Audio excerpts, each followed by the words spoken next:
Mwada under 15. Nikiri kwamba wiki iliyopita siku ya Jumamosi nilifika kwenye viwanja hivi, tulikuwa na nilialikwa kuzindua jogging ya Mwada. Na wakati tumekaa hapa tunafanya mkutano, tunamalizia mazungumzo, watoto hao walikuwa wamekaa pale, ilikuwa ni asubuhi.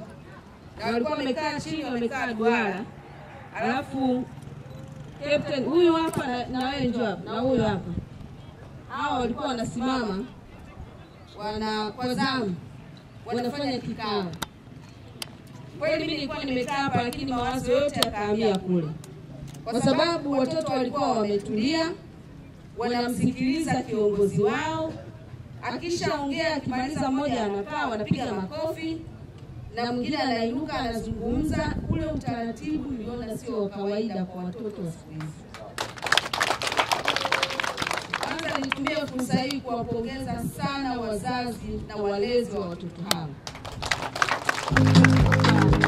Hakika kazi mlioifanya kwa watoto hao ni kubwa sana na Mungu awabariki. Kwa hiyo niliona discipline ya hali ya juu. Nilipotoka pale nikaenda kukaa nao, nikawauliza, "Hii mbona mko hapa asubuhi sana?" Akaniambia, "Mama, kila siku kwanza wananiambia kwa wilaya wananifahamu." Na wakaniambia, "Sisi tuko hapa kila weekend.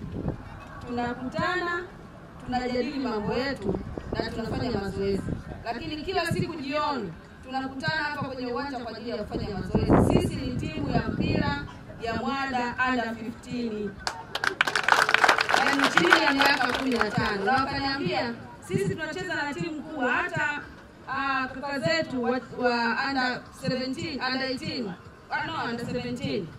Tumeshacheza nao na tumewafunga." Sasa wakaniambia, "Sasa leo mnafanya nini hapo? Mbona naona mna kikao kizito?" Wakaniambia, "Ndio, tulicheza mechi tukafungwa. Kwa hiyo leo tuko hapa tunafanya tathmini na tunajipanga kwa sababu tuna mechi nyingine." Nikawauliza, nikamwambia, "Mimi nimewapenda sana, nataka niwe rafiki yenu na mimi niweze kuweka kwenye timu yenu." Wakaniambia, "Sawa."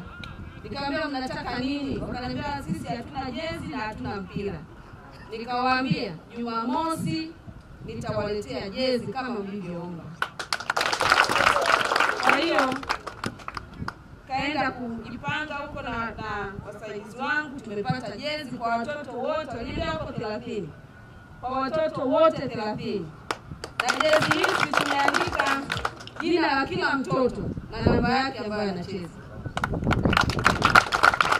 Ndugu, sio kwamba tuna pesa nyingi, lakini kwa hili ambalo watoto, kuna kitu kwa hao watoto ambacho ni cha tofauti. Mimi nimetembea sijaona watoto wenye discipline kama hao.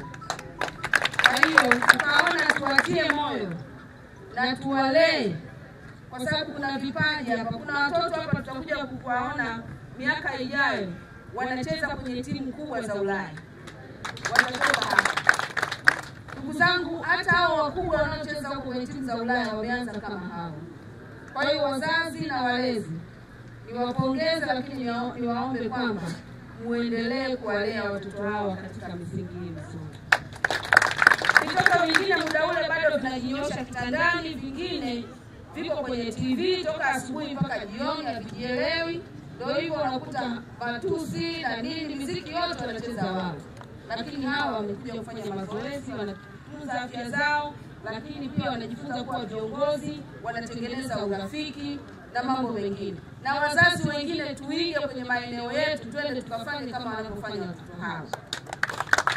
Kwa hiyo mimi nitakuwa mlezi wao, niliwakubalia na leo niwaletea jezi, lakini pia kijiji nao walisema watawapa mpira. I hope mmetekeleza agizo hilo. Leo ili tuwakabidhi vyote. Asanteni na tutaanza kuwakabidhi jezi zenu. Kwa majina naitwa Joseph Adin Mafulu, ni mchezaji wa timu ya under 15 ikiongozwa na kocha wetu DJ Petro.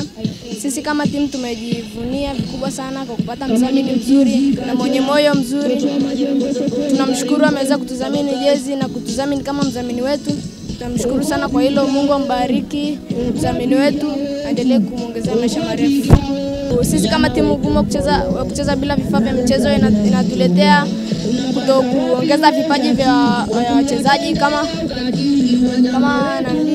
kama kukosa mipira, kama kwa mfano tumekosa mipira na ukapata pancha. Sasa kwa hiyo inakuwa ni vigumu kuja uwanjani na kufanya mazoezi. Huo ndio ugumu ambao tunaupata.